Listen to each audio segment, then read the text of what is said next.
Hi guys, what's crack-a-lackin'? Welcome to Gamer Dad Reviews. I'm a gamer dad, and if you are too, then this channel is for you. Because I'm going to be spending my time at nights after putting the kids to bed by playing a different game each time and then reporting back to you with my verdict on whether I think it's worth your while. And this week, to kick things off, we'll take a look at Yakuza 0 by Sega. I chose to play this game because I had it in my Steam library from a Humble Bundle deal from ages ago, but I never got around to playing it until my wife's mother came over from Japan and stayed with us for a few months. Hello darkness, my old friend. Her and I would often have discussions and she would tell me exactly what sort of character she thought I was. The actual phrase she used to describe me one time was, "You like Yakuza!" Now make no mistake, when an elderly Japanese lady compares you to the Yakuza, you're supposed to feel ashamed of it. But in my mind, all I heard was... So that got me thinking, how best can I annoy my mother-in-law? And it occurred to me that if I started playing this game, role-playing as a Yakuza every time she came into the lounge room, it would really piss her off. So that's exactly what I did. But after the first couple of times playing this game, I realised not only is it an excellent way to annoy my mother-in-law, it's actually a really fun game too. Fun factor. I judge the fun factor of a game of being a confluence of the actual gameplay itself, like the control system and the combat mechanics and the skill trees and tech trees, etc. But then I average that against a separate factor as well, which depends on whether the game is a multiplayer game or a single player game. For multiplayer games, it depends on things like team play and the character classes and how fun it is to play with your friends and how addictive it is and things like that, but also things like matchmaking and skill calibration. All of those come into consideration. But for single player games, on the other hand, it comes down to basically just the narrative. And with Yakuza 0, which is a single player game, the narrative was a standout feature for me. The storyline was actually written by a famous Japanese crime novelist.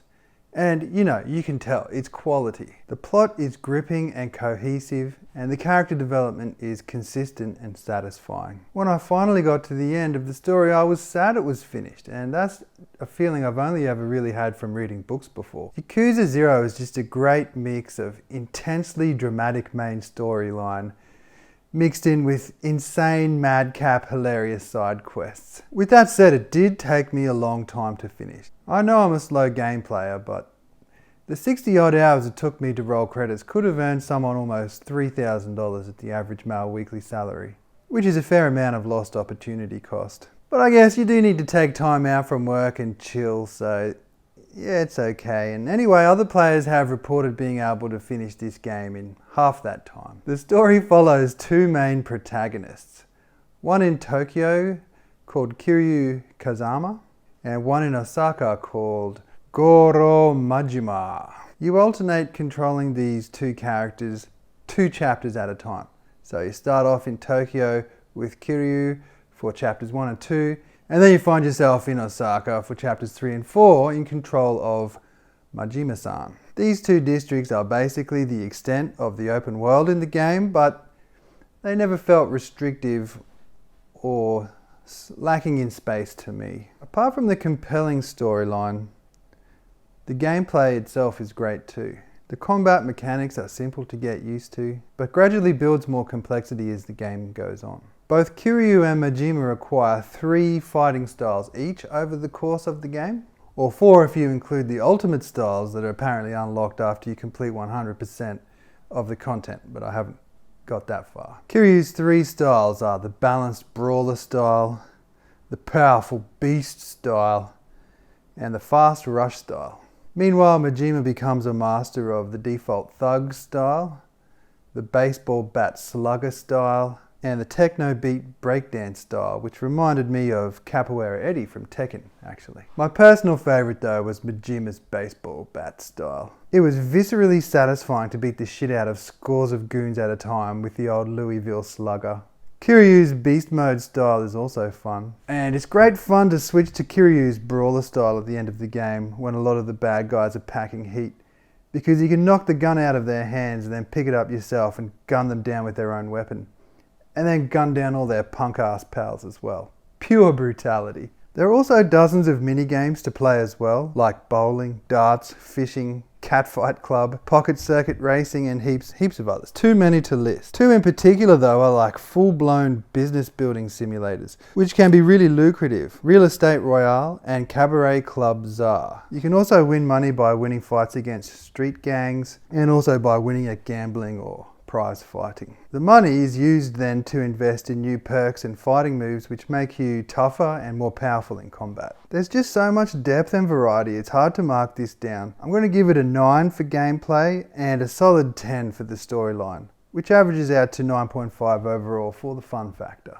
The other category I consider when evaluating games is what I call immersiveness, which is basically a confluence of the graphics and the sound, and also the performance, how well it runs on my hardware in terms of frame rates and smoothness. The graphics in this game are fine, they're okay. It's nothing janky or odd looking. It's actually a really faithful recreation of the red light districts in Tokyo and Osaka. You can easily suspend your disbelief about this being actually a game and immerse yourself in that environment. But keep in mind this was a PlayStation 3 game, so that was like 2 whole console generations ago. So there's nothing mind-blowing about the graphics. But as I said, the streets of Tokyo and Osaka still look really cool and immersive. On the other hand, the sound in this game is superb.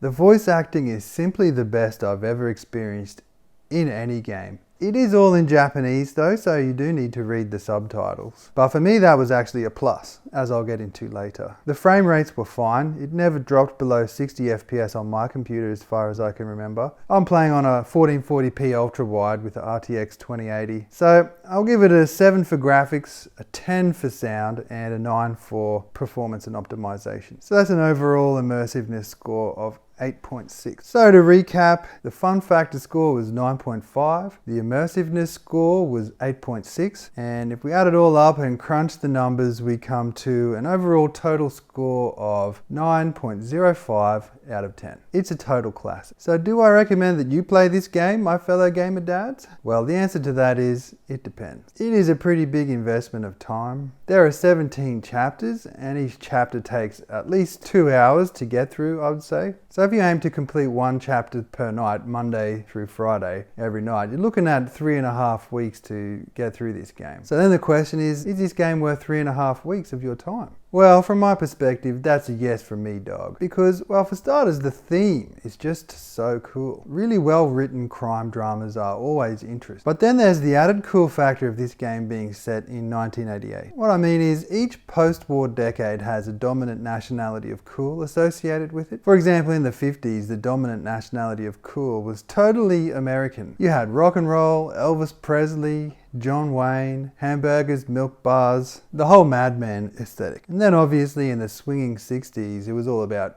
cool Britannia. They had the Beatles and James Bond and miniskirts and beehives and everything. And then for the 70s, you might disagree, but I kind of think that the Italian culture was probably the dominant cool culture, with like the Godfather movies and Sylvester Stallone and John Travolta and Saturday Night Fever and the Godfather movies and everything like that. But anyway, by the 1980s, the dominant culture of cool was completely Japanese. I was born in the 80s, right at the start of the decade. So for me, everything that I wanted when I was a kid was made in Japan, like a Sony Walkman or Nintendo Entertainment System, Sega. Oh, I really wanted a Sega Master System when I was a kid. And the coolest sport when I was a kid was karate because of, you know, the Karate Kid movie being so successful, and also that's when all the martial arts action movie stars were so huge, like Jean-Claude Van Damme and Steven Seagal and Chuck Norris. And that's also the decade when Japanese anime and cartoons started to become cool too, like Akira and Ghost in the Shell and everything else. So for me, I felt such a lot of pleasant nostalgia when playing this game. And if you're a similar age to me, then you probably will too.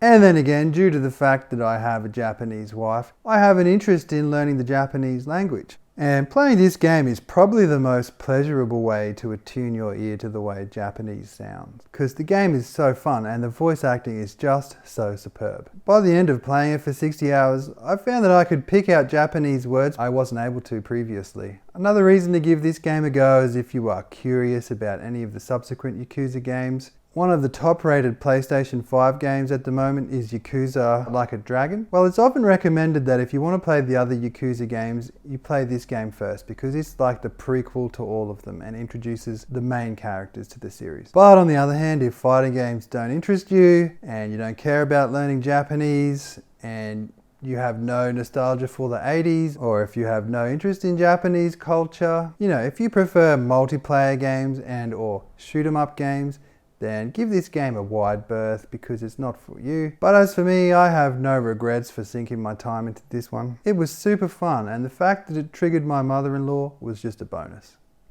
But anyway, let's wrap it up there. Thanks for watching. I'll catch you next time.